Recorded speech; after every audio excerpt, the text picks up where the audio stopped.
kasih Anda masih bersama kami masih dengan tema kita Selamat Datang Banjir, dan di sini masih ada Pak Agus Irawan, beliau adalah warga dari Dayakolot, dan juga masih ada Pak Tata Irawan, beliau adalah Kepala Pelaksana BPBD Kabupaten Bandung. Dan line telepon 02220047774 kami masih buka untuk Anda yang ingin bergabung.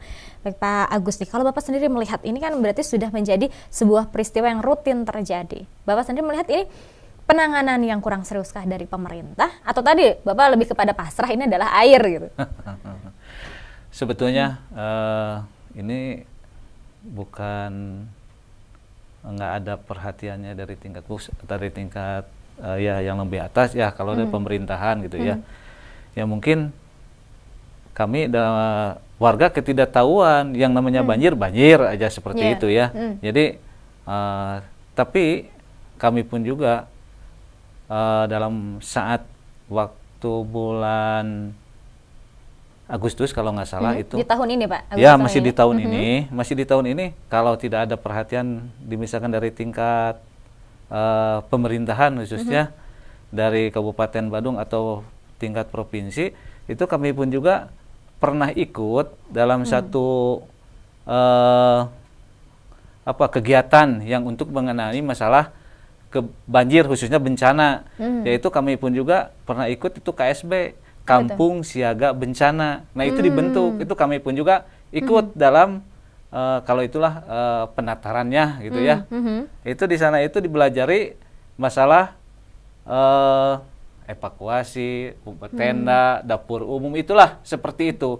Jadi itu anggota dari masyarakat pun juga dilibatkan, banyak yang dilibatkan. Jadi mungkin dari tingkat kabupaten atau mungkin dari tingkat provinsi melihat bahwa Dayakolot merupakan satu bencana, mungkin warganya harus disiapkan gitu ya, untuk menanggulangi bagaimana misalkan kalau terjadi bencana seperti itu. Nah dengan adanya KSB tadi ya Pak, Kampung Siaga Bencana. Betul. Nah ini sudah cukup Pak pengetahuan yang Bapak dapatkan jika nanti terjadi bencana banjir yang datang?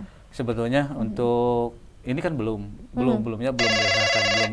cukup dikarenakan kan belum berjalan, banjirnya belum gitu ya. Mudah-mudahan jangan ada. Gitu, Baik, kita terima telepon dulu ya Pak ya. Halo, selamat sore. Selamat sore. Iya, silakan dengan Pak Atang di Dayakolot. Pak Adang. Ya, terima kasih Bu. Begini Bu ya, memang kami apa yang dikatakan tadi oleh Pak Agus, kebetulan saya tetangganya Pak Agus juga. Memang banjir itu kadang-kadang sampai 3 meter, Pak Agus juga dengan sama, hampir mencapai 2 meter kebanjirannya. Itu bukan hanya satu kali satu hari, tapi kadang-kadang 1 bulan Bu ya, mencapai 2 meter. Nah, dari pemerintah daerah sudah menanggulanginya dengan cara menggali Citarum, Bu ya, udah memang. Tapi alangkah baiknya sekarang Bu ya, Citarum lama itu ya, yang melewati Jalan Sayuran kan itu panjang dan lebar. Alangkah baiknya kalau digali Bu ya, dikeruk lagi untuk sekedar pembuangan air di mana apabila banjir jelas pasti akan ke sana. Saya kira itu. Jadi solusinya diantaranya selain menggali Citarum yang sudah ada, yang sudah biasa, Citarum lama yang melewati Jalan Sayuran, yang melewati Jalan Sayuran itu digali lagi karena itu jalannya lebar, Citarum lebar dan panjang. Coba kalau digali nanti apabila airnya besar pasti akan melewat ke sana daripada membuat bendungan-bendungan tadi ya, atau membuat tadi ya danau itu ya Pak ya, danau lebih baik itu Citarum lama digali lagi untuk sekedar pembuangan apabila air besar ke sana. Itu kan lebar Pak, panjang Citarumnya ya, Citarum panjang dan lebar.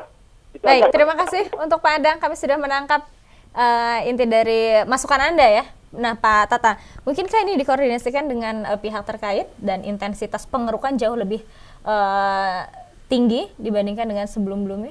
Betul Bu, memang sudah ada pemikiran-pemikiran negara sana bahwa Citarum lama itu akan diaktifkan kembali.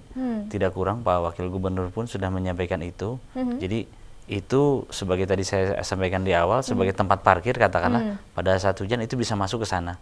Sekarang itu kan Citarum lama itu tidak terawat, malah mungkin bisa disebutkan sebagai sumber penyakit di sana karena masyarakat membuang sampah ke sana, kemudian juga sedimentasi juga sudah sangat tinggi, sudah tinggi, kemudian dari genangan-genangan juga menjadi sumber penyakit dan lain sebagainya. Memang ada apa namanya, ada pemikiran ke sana, dan ini akan kita koordinasikan dengan pemerintah daerah, dengan provinsi dan pusat, supaya sambil menunggu pembuatan embung-embung, ini juga bisa dimanfaatkan sebagai, ya katakanlah, tempat larinya air ketika musim hujan datang, seperti itu. Nah, kalau saat ini sendiri kan masih dalam tahap persiapan ya Pak ya, jaga-jaga gitu ya Pak ya, kalau tadi Pak Agus katakan tatan-tatan ya Pak ya. Nah, langkah apa lagi yang sudah dilakukan oleh BPBD dalam hitungan hari ini nih Pak?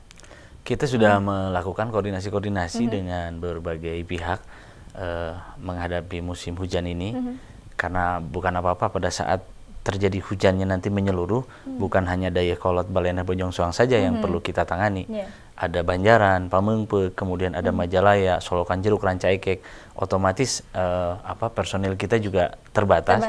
Kita harus mensosialisasikan ini kepada teman-teman di lapangan, khususnya rekan-rekan di kecamatan dan desa, sehingga penanganan ini bisa dilaksanakan simultan, bekerja sama dengan seluruh elemen yang sudah kita koordinasikan bersama. Jadi kita sosialisasikan. Hari ini pun ada kegiatan sosialisasi di tempat kami di kantor di BPBD untuk sekolah aman bencana. Besok juga kita bekerja sama dengan lembaga ITB berkaitan dengan penanganan bencana juga. Hari Sabtu juga kita ada sosialisasi dengan teman-teman dari akuntansi Universitas Telkom. Jadi kegiatan itu terus berlanjut supaya dalam menghadapi kegiatan banjir ini kita masyarakat bisa lebih siap, seperti itu Bu. Baik, kita harus jeda dulu, nanti dilanjutkan lagi dan kami akan kembali tentunya setelah jeda berikut ini.